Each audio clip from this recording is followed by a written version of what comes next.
Chapter 4. Liberal Heaven. There seems to be a similar scenario in most cities that have been completely run into the ground.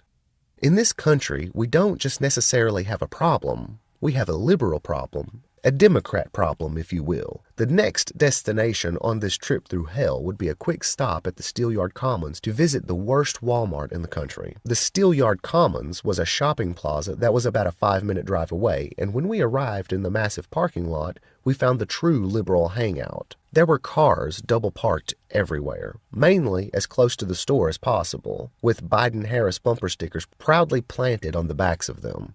This is it, Scum Central, I said in a bittersweet tone.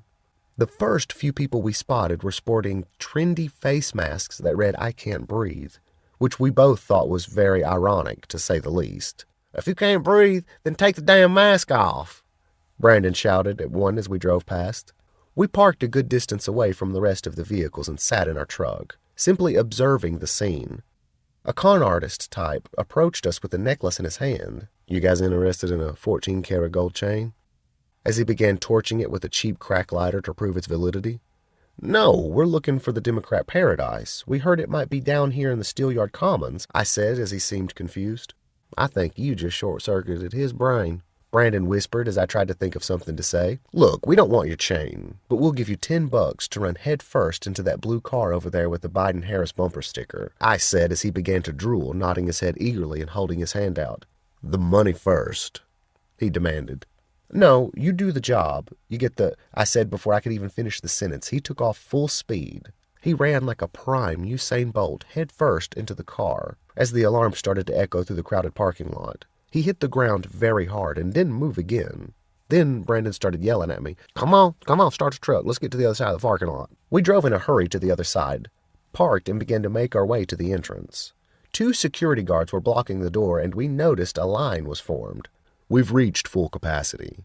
You have to put a mask on and get to the back of the line," one of the guardians said as I brushed off his comments with a slight wave of my hand, signifying my disapproval. "We didn't come to buy anything anyway. We just came down here to simply observe," I replied. "Observe what?" the guard asked. "An observation of liberals in their natural habitat," I responded quickly. "What the fuck?" said a nearby woman. "Look, we're doing a report on Biden supporters. We're writing a story about them. No Democrats were harmed in the making of this story. It's an innocent take on their everyday life," I assured her as she glared back at me. "You better get the fuck out of here before you get hurt, cracker," she shouted at me. "What's the problem here?" Brandon said before continuing. "Are you prepared to fight one of Worm's girls?" he asked as the lady said nothing for a moment. Then she finally replied. "Is that how you treat a woman who's been in the army?"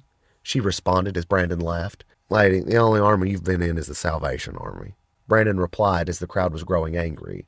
They began chanting and throwing things in our direction. The scene started to appear violent, especially if we stuck around much longer, so we had to make a decision. Well, now is as good of a time as any to make our way back to Republican ground, I suggested as Brandon agreed. "We've seen all the city has to offer," Brandon said as we began to head to the truck so we could leave. We saw up close and personal how the average big city liberal lives. Now with the information we've gathered, we will head back to a red city with a better understanding of the demon rats.